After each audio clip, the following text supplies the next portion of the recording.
Heart attacks बहुत ज़्यादा frequent है कि विंटर्स का मौसम ऐसा क्यों बिहेव करता है कि लोगों को स्ट्रोक्स आते हैं, स्पेशली हार्ट स्ट्रोक्स। तो ब्लड प्रेशर बढ़ना, कोलेस्ट्रॉल बढ़ना, साथ में हार्ट को हार्डली पंप करना पड़ता है। ये सारे कारण मिलके हमें हार्ट अटैक की तरफ ले जाते हैं। जिम में ही हमने देखा कि वो लोग दे लूजिंग और may be having a heart stroke. तो ये क्यों हो रहा है? बिकॉज वो तो आप कह रहे हैं लाइफस्टाइल अच्छा होने की वजह से नहीं होना चाहिए। तो आप काफ़ी दिन से तो आराम से बैठे थे, बट आपने सडनली सोचा कि नहीं, मैं आज जिम जाके एक्सरसाइज शुरू करता हूँ। सीधा हमने वेट लिफ्टिंग शुरू कर दी विदाउट एनी कार्डियोस, एरोबिक्स। हमने हार्ट को अडेप्ट होने का टाइम नहीं दिया। तो सडनली हमने उसके ऊपर प्रेशर डाला 10 किलो वजन का, 5 किलो वजन का, और वो हार्ट उसको झेल नहीं पाया। तो उसकी वजह से भी हार्ट अटैक हो सकता है। कि आपके पास पेशेंट्स जो आते हैं तो वो क्या मेन ज़्यादा होते हैं या अब विमेन में भी हार्ट अटैक्स पाए जा रहे हैं? यंग अगर बात करें तो यंग तो मेल से ज़्यादा है। पेरीमीनोपॉजल जो लेडीज़ हैं, विमेन 40 से 55 साल की जो है, वो ज़्यादा प्रोन होती हैं। तो around 50% of heart attack in women अभी इस एज में होता है।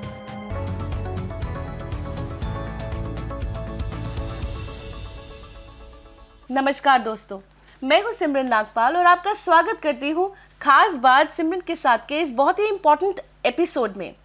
दोस्तों, ये पॉडकास्ट क्यों इतना इम्पोर्टेंट है ये आप ज़रूर देखिएगा शुरू से लेके एंड तक, बिकॉज आज हम आप बात करने जा रहे हैं बहुत ही विख्यात कार्डियोलॉजिस्ट से।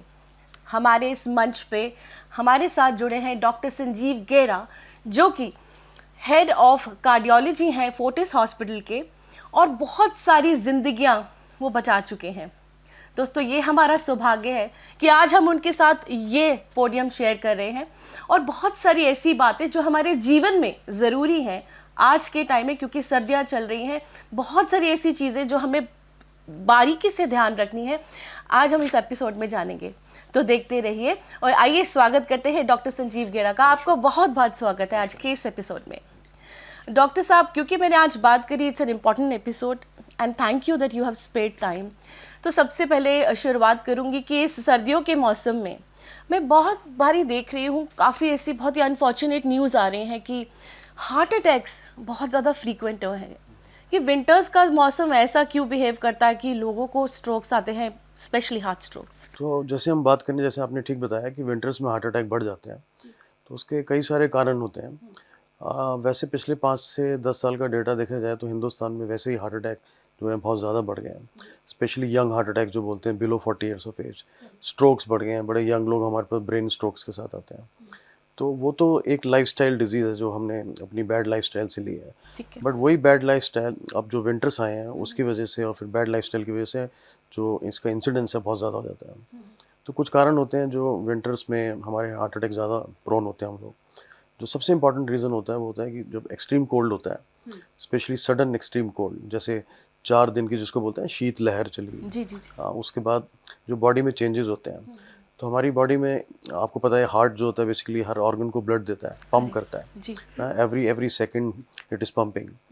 तो around 5 to 7 litres per minute वो ब्लड पंप करता है हर जगह ऑर्गन्स में, स्किन में, मसल्स में, ऑर्गन्स में, ब्रेन में।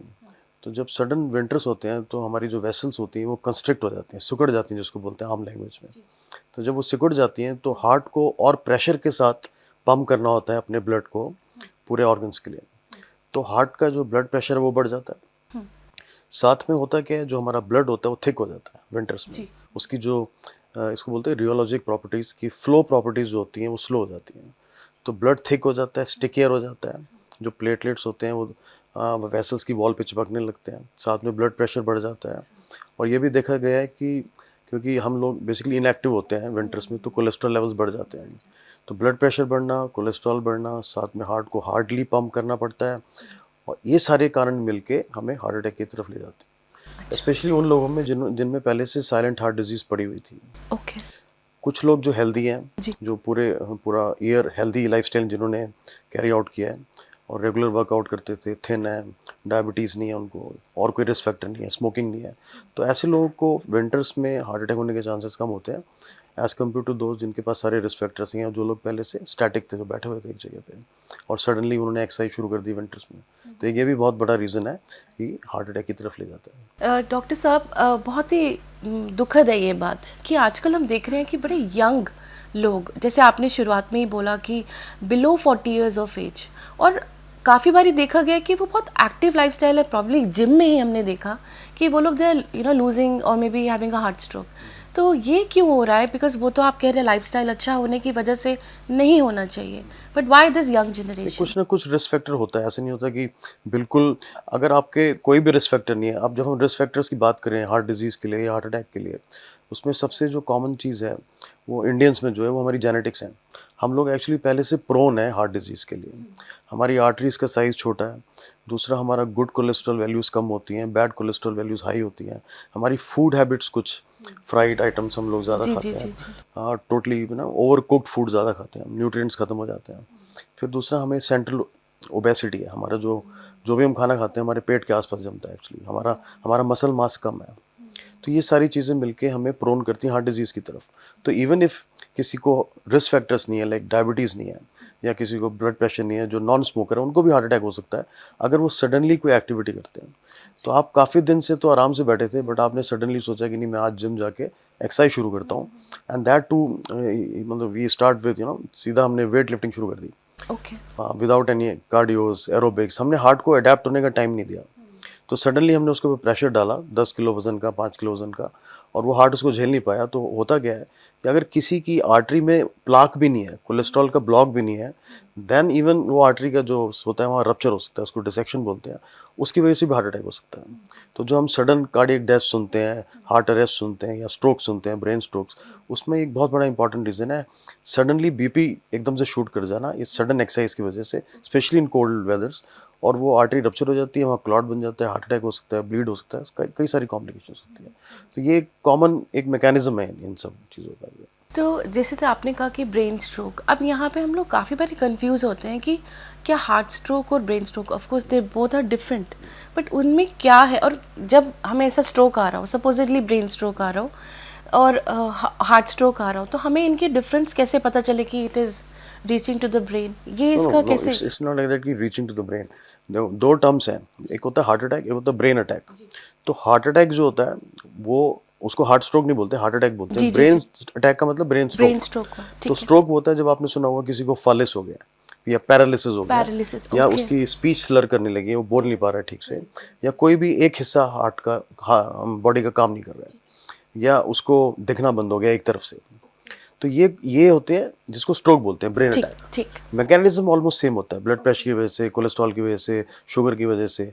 But heart attack is a different thing. Heart attack means कि इन्वॉल्विंग हार्ट। ब्रेन अटैक मतलब ब्रेन इन्वॉल्व किया है। तो हार्ट को जब खुद ही फ्लो नहीं मिलेगा, उसका जो आर्टरी जिसकी वजह से हार्ट को ब्लड फ्लो मिल रहा है, अगर वो क्लॉग्ड हो जाए, बंद हो जाए suddenly, that causes heart attack.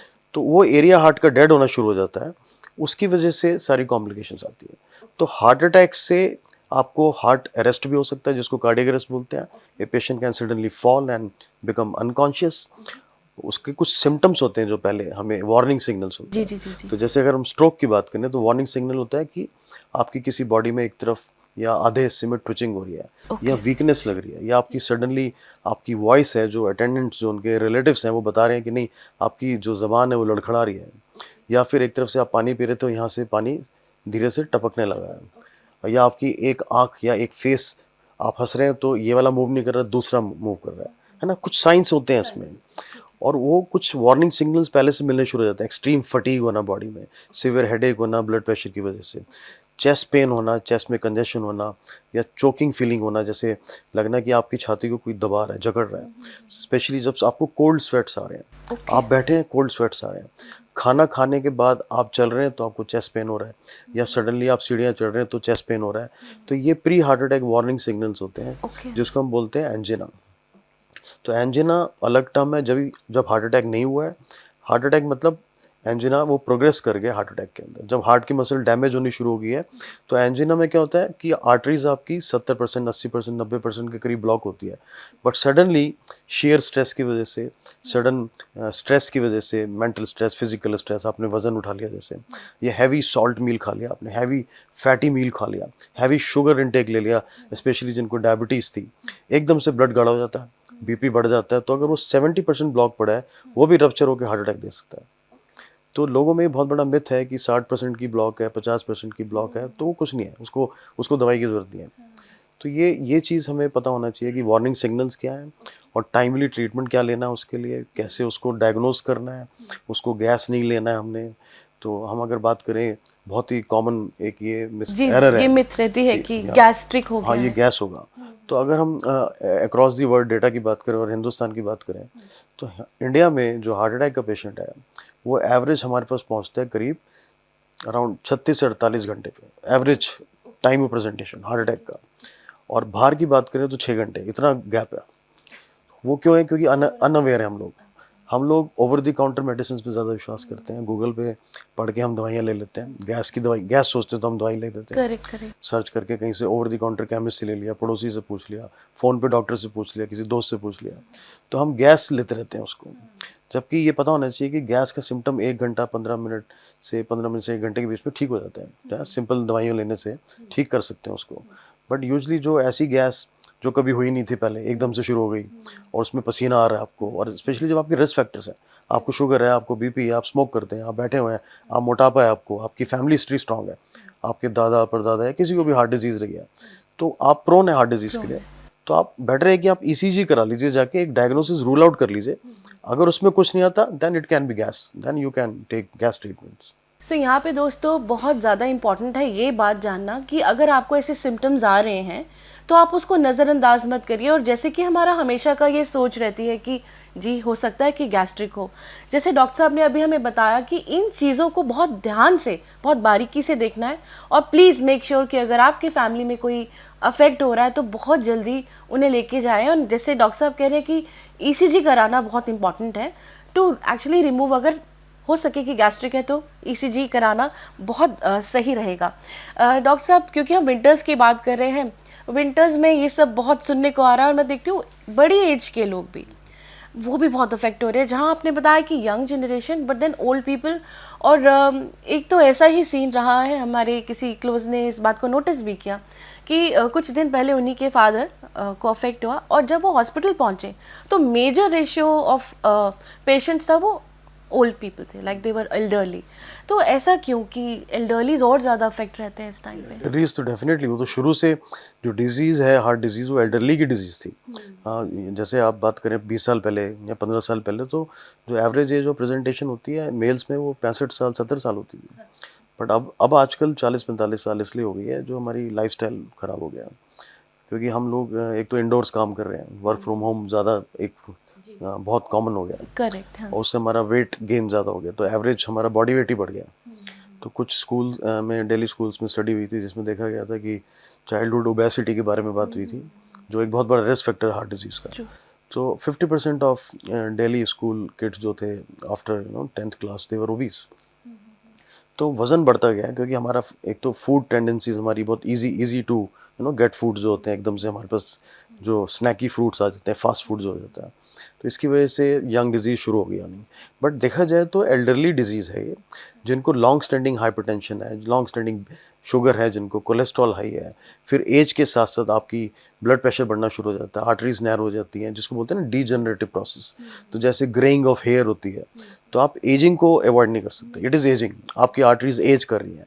तो 60 के ऊपर वाले तो डेफिनेटली प्रोन है, स्पेशली विंटर्स में जब आर्टरीज कंस्ट्रिक्ट कर जाती है, जैसे मैंने पहले बताया, तो आर्टरीज जो नॉर्मल फ्लो है उसका वो स्लो हो जाता है, आर्टरीज कंस्ट्रिक्ट कर जाती है, नैरो हो जाती है आर्टरीज, ऊपर से आपको ब्लड प्रेशर है, फिर एज का, फिर कोलेस्ट्रॉल का, सो इतनी सारी चीज़ें, और फिर आप एकदम से एक्सरसाइज करना शुरू हो जाते हैं। और एल्डरली को हम कंपेयर करें यंग से, तो उनके अंदर जो हीट सेविंग मैकेनिज्म्स होते हैं वो कॉम्प्रोमाइज होते हैं। तो एक यंग आदमी 40 साल का जो है एज़ कम्पेयर टू जो 60 साल का 70 साल का है, उसकी हीट मैकेनिज्म, सेविंग मैकेनिज्म अच्छे होंगे एज़ कम्पेयर टू 70 ईयर्स हो गया। तो वो हीट सेव नहीं करेगा, तो हार्ट को और हार्डली पंप करना है इन एन एल्डरली। तो हार्ट डिजीज़ इन विंटर्स तो एल्डरली में बहुत कॉमन है।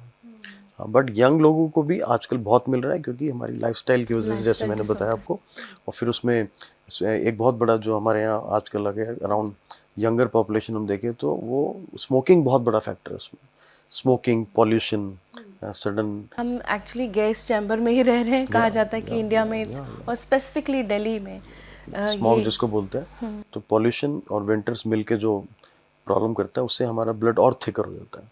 फिर एक और एल्डरली में बड़ी कॉमन चीज़ है, इन लोगों की इम्यूनिटी कम होती है, स्पेशली डायबिटिक्स में, तो they get more of viral flus, तो फ्लू हो जाता है, निमोनिया हो जाता है। तो कभी भी बॉडी में कोई इन्फेक्शन होगा फ्लू की वजह से, या कोई भी रीज़न कैसा भी, तो हमारा जो इन्फ्लेमेशन होता है बॉडी में वो बढ़ जाता है। करेक्ट। तो इन्फ्लेमेशन मार्कर जब बढ़ जाते हैं, जिसको हम कोविड टाइम्स में एक वैल्यू होता था जिसको बोलते थे CRP, तो CRP वैल्यू जब हाई होती है इसका मतलब इन्फ्लेमेशन है। तो अगर आपको रिस्क फैक्टर्स हैं और आपका इन्फ्लेमेशन बॉडी में है तो आपका ब्लड और गाढ़ा हो जाता है, तो हार्ट अटैक होने के और चांसेस हो जाते हैं। Even if there is no block in your arteries, yes, उसमें ब्लड रुक सकता है, क्लॉट बन के हार्ट अटैक हो सकता है। तो हमारे पास यंग पेशेंट जो आते हैं, जब हम एंजियोग्राफी करते हैं उनकी हार्ट अटैक के बाद, तो अराउंड 25% लोगों में, 30% लोगों में कोई ब्लॉक नहीं होता, ओनली क्लॉट होता है। अच्छा। हाँ, तो we just remove those clots, we just dissolve those clots, we don't intervene anything, हम ना कुछ स्टेंट वगैरह नहीं डालते हैं उसमें। तो ये बहुत कॉमन पैटर्न है actually, specially in winters. So doctor साहब, ये भी देखा गया है कि आर्टरीज जब ब्लॉक रहती हैं, जैसे आपने इनिशियली बताया कि लोग कहते हैं 60% ब्लॉक है, कईयों को तो 90% ब्लॉकेज भी होता है, स्टंट डाला जाता है। तो ये स्टंट की लाइफ कितने ईयर्स की होती है? देखो, ऐसा कुछ नहीं होता कि स्टेंट की लाइफ होती है, because it is an artificial thing. तो स्टेंट के अंदर एक मेटल होता है, एलॉय होता है, उसमें दवाई होती है, पॉलीमर होता है। तो आजकल जो बेस्ट स्टेंट्स अवेलेबल हैं, थिनर स्टेंट्स अवेलेबल हैं हमारे पास, तो around 98% of stent they do well for years. But जिस वजह से आपकी बीमारी आई है, तो मान लीजिए आपको शुगर की वजह से आपके ब्लॉक आया था, तो और आपने स्टेंट डाला उसमें, तो अगर आपकी शुगर कंट्रोल नहीं रहेगी तो स्टेंट में तो ब्लॉक आएगा आएगा, बाकी जगह भी ब्लॉक आ जाएगा। ओके। तो it is not like life. Stent is a life saving thing, जो स्पेशली हार्ट अटैक के टाइम में है। पहले तो हमें आर्टरी को पूरा ब्लॉक 0% कर देना, फ्लो रिस्टोर करना है, अदरवाइज वो एरिया जो होगा हार्ट का जिसमें सप्लाई नहीं जा रहा है, दैट विल बिकम डेड। उसको रिस्टोर करने का या तो स्टेंट है या बाईपास सर्जरी है। तो ये दो ऑप्शंस होते हैं। एक्यूट हार्ट अटैक्स में जो होते हैं, मेजर हार्ट अटैक स्पेशली, उसमें तो stent is the best option. हाँ, बट स्टेंट की लाइफ कितनी होती है वो आपकी लाइफस्टाइल पे डिपेंड करता है, आपके मेडिकेशन पे डिपेंड करता है। तो कुछ हमारे क्राइटेरियाज होते हैं, कुछ हमारा फॉलोअप क्राइटेरियाज जो होते हैं कि अगर आप अपना बैड कोलेस्ट्रॉल, जिसको LDL बोलते हैं, अगर आपको बार बार हार्ट अटैक हो रहा है तो LDL इवन कहते हैं कि 55 से नीचे होना चाहिए। पहले वैल्यूज होती थी 100, स्पेशली डायबिटिक्स में बोलते थे 70 से नीचे। बट नाउ अगर डायबिटीज़ है किसी को, स्मोकर है, हार्ट डिजीज हो चुकी है उसको, मल्टीपल स्टेंट डल रहे हैं बार बार, तो उसको तो अपना कोलेस्ट्रॉल 30 से नीचे रखना चाहिए। LDL cholesterol, okay. Good cholesterol high होना चाहिए। फिर ब्लड प्रेशर वैल्यूज है, if you keep your blood pressure very well control, like below 130/80, below 120/80, elderly में बिलो 140/90, ओके। तो अगर आप ये रखेंगे तो रीब्लॉकेज के चांसेस कम है। अगर आप स्मोकिंग करते रहेंगे और स्टेंट डाल देंगे और पूछेंगे कि लाइफ कितनी है इसकी, तो वो नहीं, कोई लाइफ नहीं उसकी, है ना। तो हमें जिस वजह से बीमारी आई है और हम वही चीज़ स्टेंट के बाद कंटिन्यू करेंगे तो डेफिनेटली वो बंद हो जाएगा। तो there is nothing like that. But आजकल जो third generation, second generation stents अच्छे वाले, उनका लाइफ बहुत अच्छा है, 98% they do well over year. So जैसे विंटर्स में हमें ये बात ही हो रही है कि फ्रीक्वेंसी ऑफ हार्ट अटैक ज़्यादा है, तो हमें क्या प्रिवेंशंस लेनी चाहिए? क्योंकि आजकल हम देख रहे हैं कि मौसम एकदम से सर्दी है, तो कभी ऐसा भी हो रहा है कि आप गर्मी भी फील कर रहे हैं, एकदम से मौसम में ड्रिफ्ट आ रहा है, उसमें बॉडी की रेजिस्टेंस कैसे मैं रहे? बोल रहा था आपको, जैसे बोलते हैं ना, एकदम से विंटर स्पेल आया, एकदम से 4 दिन कड़ाके की ठंड पड़ी, तो उसमें हार्ट अडेप्ट नहीं करता। फिर एकदम से गर्मी हो जाती है, हम एकदम से कपड़े उतार देते हैं। तो ये जो नॉन अडेप्टेशन है, सडन चेंज जो टेम्परेचर्स में होता है, तो हार्ट इतनी जल्दी अडेप्ट नहीं होता उसमें। तो सडन विंटर्स में जैसे बताया, आर्टरीज कंस्ट्रिक्ट हो जाएंगी, सुगड़ जाएंगी। तो हमें क्या करना है, एक तो अगर हम बाहर निकलें तो उसमें सबसे इंपॉर्टेंट है कि कुछ लेयर्स पहने, है ना, थिन लेयर्स पहने, ज़्यादा हैवी भी नहीं पहनना, थिन लेयर्स पहने, अपने फीट और अपने जो हैंड्स हैं उसको कवर रखें, अपने सिर को कवर रखें, कैप्स, स्पेशली एल्डरली में। अगर आपको वॉक करने जानी भी है, कोशिश कीजिए कि वॉक अर्ली मॉर्निंग आवर्स में ना करें, लेट इवनिंग आवर्स में ना करें, बीच में जो थोड़ा सनी सा डे है या जब थोड़ा सा फॉग हट गया है, then you can go out with पूरा कवर करके अच्छे से, क्योंकि जो हीट लॉस होता है हमारी पेरिफेरी से ज़्यादा होता है। तो अगर हमने उसको कवर कर लिया, लेयर्स पहन लिए हमने, बट इतना भी नहीं होना चाहिए कि आपने बहुत हैवी क्लोथ्स पहन लिए और फिर आप वॉक कर रहे हैं, तो वो हार्ट नहीं ले पाएगा आपका, ओके। है ना। इतना वेट भी नहीं होना चाहिए। You cover your self well, और कुछ हॉट ड्रिंक्स लेके चले जाएं, लाइट हॉट ड्रिंक्स कुछ ले लें, हैवी मील्स लेके वॉक ना करें, क्योंकि जब भी हम हैवी मील्स लेते हैं और सिंपल मील भी खाते हैं, तो हार्ट डिजीज़ के लिए हमारा एक रिकमेंडेशन होती है हार्ट अटैक के पेशेंट्स के लिए, कि आफ्टर स्पेशली जो प्रोसीजर हम लोग करते हैं, कि आप खाने के बाद वॉक मत कीजिए। आप खाने के बाद आराम से बैठिए, सिंपल सा, लेटिए भी मत आप, क्योंकि जब खाना हम खाते हैं तो इंटेस्टाइन्स को ब्लड चाहिए। तो हार्ट का जो फोकस है अब वो इंटेस्टाइन्स हो गया, स्टमक हो गया, कि उसको डाइजेस्ट करने के लिए फ्लो वहाँ बढ़ाना है। और उस टाइम में आप अगर वॉक करने चले जाएं, स्पेशली हार्ट डिजीज़ के patient, that can cause heart attack. Okay. तो आप आराम से हल्का सा लाइट मील, हॉट मील लेके बाहर जाइए, कवर कीजिए अपने आप को, और ग्रेजुअल एक्सरसाइज शुरू कीजिए, एकदम से स्पेस मत पकड़ लीजिए। 5 मिनट स्लो चलिए थोड़ा सा, 10 मिनट पे और आगे आ जाइए, फिर 15 मिनट पे फिर अपनी स्पीड पे आ जाइए। और अगर आप पहले समर्स में 1 घंटा वॉक करते थे तो विंटर्स में ब्रेक कर दीजिए, आधा घंटा सुबह कर लीजिए, आधा घंटा दोपहर को कर लीजिए, ऐसे ब्रेक कर लीजिए। और हो सके तो स्पेशली जो 75 ईयर्स के ऊपर लोग हैं वो घर के अंदर वॉक करेंगे तो बेटर रहेगा हमेशा।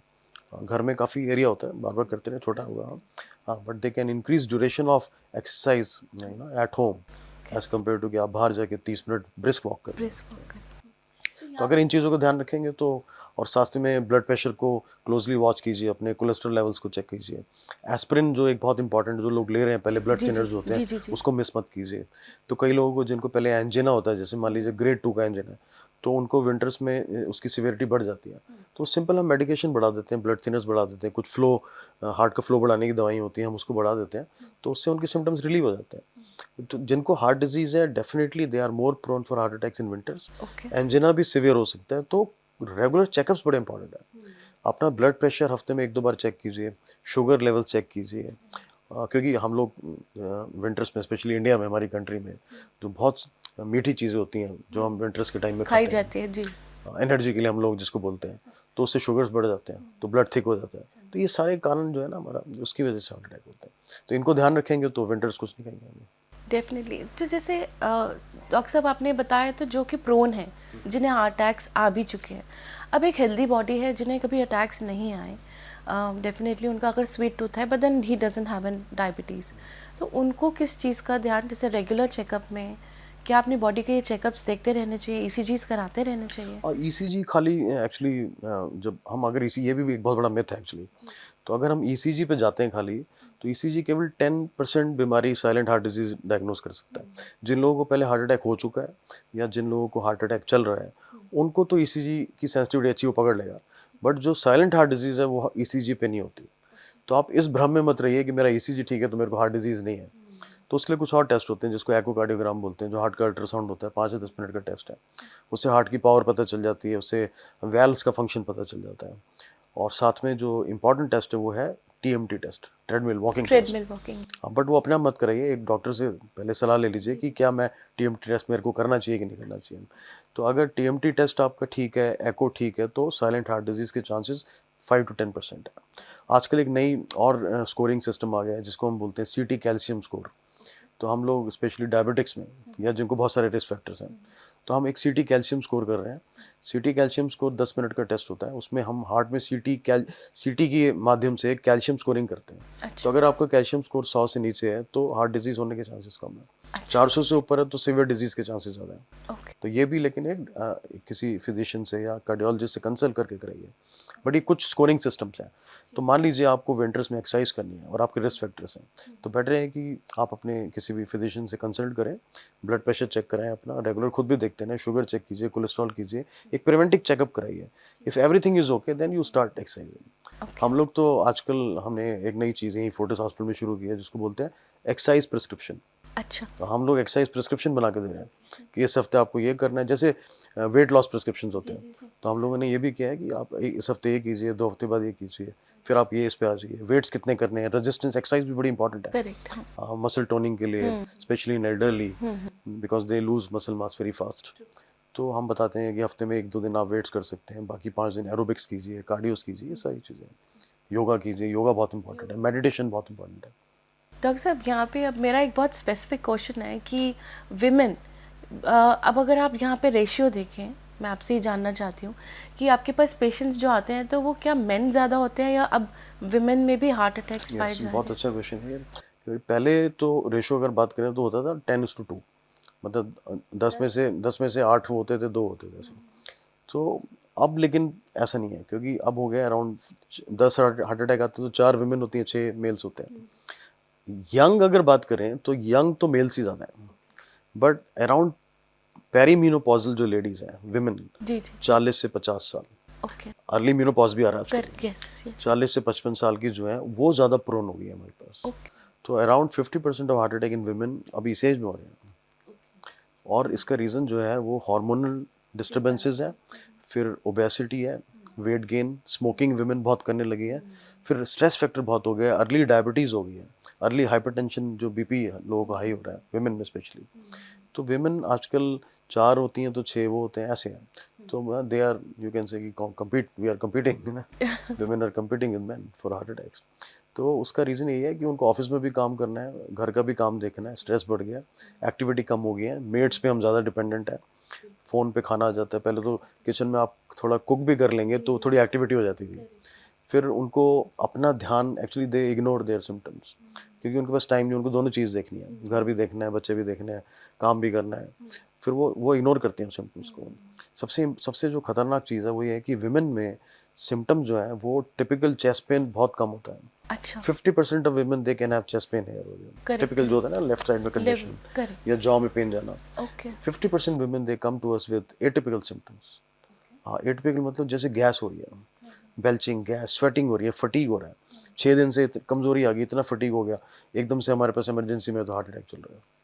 तो ये सिम्टम्स भी हैं, अगर परसिस्टेंट है, जो आपको पहले नहीं होते थे और अब हो रहे हैं, तो एकदम से उसका चेक कर लेना चाहिए, ईसीजी से, एको से, जो भी है। मतलब एक फिजिशियन के पास जाना ज़रूरी है अगर कोई भी परसिस्टेंट एटिपिकल सिम्टम्स है। सो यहाँ पे मेरे विमेन जो वॉच कर रहे हैं, स्पेसिफिकली मैं उनको ये कहूँगी कि अपने किसी भी सिम्टम को प्लीज़ नज़रअंदाज मत कीजिए। It could be a silent attack. और जिस तरह का स्ट्रेसफुल लाइफस्टाइल चल रहा है, you have to manage all the show on your own. तो उस हिसाब से अगर आपकी लाइफ में अगर कहीं आप ऐसा स्ट्रेस लेके अपनी बॉडी को इग्नोर कर रहे हैं, तो आई थिंक अभी हमें इस बहुत ही इम्पॉर्टेंट सवाल का जवाब मिल चुका है। We all need to take care of our body and the symptoms. Now doctor साहब, मैं आपसे जानना चाहती हूँ कि आपके लिए आप it's my personal question for you कि आप खुद भी बहुत स्ट्रेस में रहते होंगे, बिकॉज आपके पास ऑन एंड ऑफ ऐसे किसी भी इंपॉर्टेंट इवेंट में आपको आते होंगे। ऑफ कोर्स एक इमोशनल कंटेंट तो रहता ही है कि आप अपने घर के एक फैमिली ओकेजन में हैं, लेकिन आपके पेशेंट्स आपके लिए बहुत प्यारे होंगे। तो आपका कोई ऐसे जीवन की ऐसी कोई स्टोरी है जो आप शेयर करना चाहें, और आपका कैसे मैनेज करते हैं अपना stress?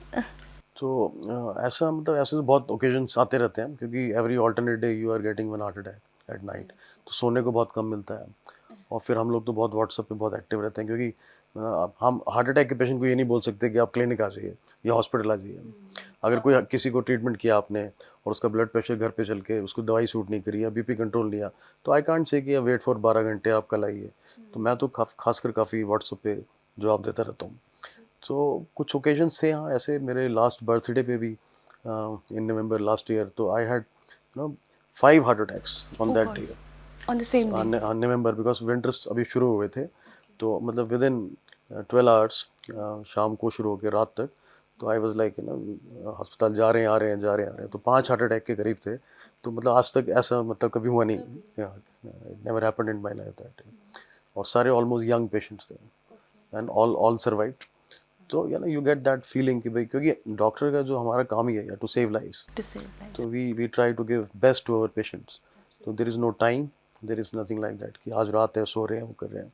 There is, our phone is never silent. और ये केवल हार्ट के डॉक्टर्स के साथ नहीं, आई थिंक सब डॉक्टर्स के साथ है। The profession is like that, it is demanding actually. तभी तो डॉक्टर्स को भगवान का रूप ही बोलते हैं। And I am sure this feeling with all that stress जिस तरह से आप मैनेज करते हैं, तो it's kind like really commendable. Doctor साहब, अब मैं यही पूछना चाह रही थी कि जैसे डाइट की भी बात करी, तो मैं एक क्विक इससे जानना चाहती हूँ कि विंटर्स आ गए तो हमें ऐसे कौन सी डाइट लेनी चाहिए ताकि हम इस तकलीफ तक पहुँचे ही ना? तो एक तो हमें ना शॉर्ट मील्स खाना ठीक रहेगा हैवी मील्स की बजाय, क्योंकि आप हैवी 3 मील्स खाएंगे, जैसे इंडिया में हमारा होता है, हमारा सिस्टम है हमारा हिंदुस्तान में, तो वो 3 हैवी फैटी मील्स खाएंगे अगर, तो हार्ट पे ज़्यादा लोड पड़ेगा। तो बेटर है कि आप उसको टाइम दें, शॉर्ट मील्स ले लें। और मीठी चीज़ें ज़्यादा ना खाएं, फ्राइड मीठी चीज़ें ज़्यादा ना खाएं। और हॉट फ्रूट्स लेते रहें, सूप्स वगैरह बहुत इंपॉर्टेंट होते हैं इसमें। वेजिटेबल और फ्रूट्स को मिस ना करें। कई लोग कहते हैं विंटर्स में फ्रूट खाने का मन नहीं करता, ठंडे से होते हैं ना, तो लेकिन वो बड़ा इंपॉर्टेंट है कि आप अपने फ्रूट फाइबर इनटेक अच्छा रखें, ठीक है। जिससे ब्लड प्रेशर कंट्रोल में रहे। सॉल्ट कम खाएं, क्योंकि यूजुअली ब्लड प्रेशर बढ़ जाता है, कोलेस्ट्रॉल बढ़ जाता है, जैसे मैंने बताया, इनएक्टिविटी की वजह से, खाने की वजह से। तो अपना फैटी फूड को थोड़ा कम रखें, क्योंकि टेंडेंसी होती है विंटर्स में फ्राइड फूड खाने की कि इससे हमें गर्मी मिल रही है। नॉन वेजिटेरियन फूड को थोड़ा लिमिट करें, हफ्ते में 1-2 बार ठीक रहता है। ज़्यादा नहीं खाना, ज़्यादा खाने से ब्लड प्रेशर बढ़ सकता है, स्पेशली क्योंकि नॉन वेजिटेरियन फूड में सॉल्ट बहुत होता है, आप सॉल्ट ज़्यादा डालते हैं उसमें। ग्रिल टाइप्स का खा सकते हैं अगर आपको शौक है। एग खाने में कोई प्रॉब्लम नहीं है, egg is a good thing. तो ज़्यादा हैवी हाई कोलेस्ट्रॉल डाइट ना खाएं जैसे होता है। साथ में जैसे मैंने बताया कि स्मॉल मील्स खाएं, हर 4 घंटे पे कुछ खाते रहें, फ्लूट्स लेते रहें, पानी, डिहाइड्रेशन नहीं होना चाहिए। हम लोग विंटर्स में पानी कम पीते हैं, तो पानी का इंटेक अच्छा होना चाहिए। स्पेशली अगर हम हार्ट फेलियर पेशेंट्स की बात करें, जिन लोगों को हम बोलते हैं कि पानी कम पिए, तो उसमें स्वेटिंग एक्चुअली होती नहीं है, तो हम थोड़ा सा पानी कम कर देते हैं। तो बैलेंस बड़ा इंपॉर्टेंट, तो अपने डॉक्टर से पूछ लीजिए कि कम भी नहीं होना चाहिए, ज़्यादा भी नहीं होना चाहिए। किडनी के पेशेंट खासकर जो बहुत कॉमन है हार्ट डिजीज़ के साथ। तो अगर हम इन सब चीज़ों का ध्यान रखेंगे, अपने को चेक करते रहेंगे, तो आई डोंट थिंक कि कुछ ऐसा, मतलब इम्पॉर्टेंट यही डाइटरी टिप्स हैं। नट्स इंटेक बहुत अच्छा होना चाहिए, साथ में कॉम्प्लेक्स कार्ब्स खाने चाहिए हमें। ज़्यादा जो मैदे वाली चीज़ें हैं, ब्रेड वाली चीज़ें हैं, ये सब थोड़ा अवॉइड करनी। ये तो एक कॉमन फैक्टर है और हम सबसे ही सुनते हैं कि for a good diet you have to actually see, और काफ़ी न्यूट्रिशनिस्ट भी हमें यही बताते हैं, and of course you are telling the absolutely right bang thing. But ये हम देख रहे हैं बच्चों में ये बहुत है, और अब बच्चों के लाइफस्टाइल बहुत बिगड़ चुके हैं, and this is very unfortunate again कि उनका जो स्केड्यूल्स आफ्टर कोविड, जो ये उनका रह गया कि they are more on the digital world, which is of course important, but उनका जो ध्यान है टुवर्ड्स दैट है, और उनके लाइफस्टाइल में बहुत चेंजेस आए। तो डॉक्टर साहब यहाँ पे स्पेसिफिकली बच्चों के लिए, और मैं ये भी जानना चाहती हूँ कि क्या कभी आपके पास बहुत छोटी उम्र का भी पेशेंट आया है? या तो अभी ये बात है करीब 1 साल पहले की, जिसमें अराउंड 19 ईयर्स का एक लड़का हमारे पास आया था हार्ट अटैक के साथ। अभी 4 दिन पहले एक 24 साल का लड़का आया। तो जब हार्ट अटैक होता है तो उसको डिजीज़ प्रोसेस शुरू होने में 4-5 साल लगते हैं। तो जो 19 साल का है तो उसको प्रोसेस 15 साल पे शुरू हो गया होगा। उसका रिस्क फैक्टर क्या था? ओबेसिटी। वो घर बैठ के टॉपर था वो। अच्छा। हाँ, every subject he topped, but वो घर बैठ के केवल पढ़ रहा था, ऑनलाइन पढ़ रहा था, ऑनलाइन खाना मंगा रहा था, खा रहा था, पढ़ रहा था, खा रहा था, पढ़ रहा था। फिर स्ट्रेस भी था साथ में, सोना नहीं, स्लीपलेसनेस बहुत बड़ा इंपॉर्टेंट फैक्टर है ना, compete करना है उसको उसमें ना। तो ये एक तो ये फैक्टर्स होते हैं इसमें जो बच्चों की उसमें हो रहे हैं। फिर जैसे मैंने बताया था, वजन ज़्यादा बढ़ना शुरू हो गया, स्ट्रेस बड़ा इंपॉर्टेंट है। हम लोग सोशल मीडिया पे इतना है, कुछ चीज़ ज़रा सी देखते हैं तो अपने अंदर ले लेते हैं उसको।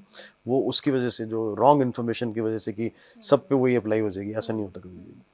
तो ये कुछ रीजंस हैं। फिर कुछ स्मोकिंग, जैसे मैंने बताया, जी। हमारी लाइफस्टाइल हैबिट्स, कुछ हमारी जो बैड हैबिट्स हैं वो बहुत कॉमन हो गया। अल्कोहल इंटेक बहुत कॉमन हो गया, स्पेशली विंटर्स में। अगर ये देखा गया था कि अगर कोई भी विंटर्स में अगर 2 to 3 ड्रिंक्स से ज़्यादा एवरी वीक लेता है, तो he is more prone for heart disease.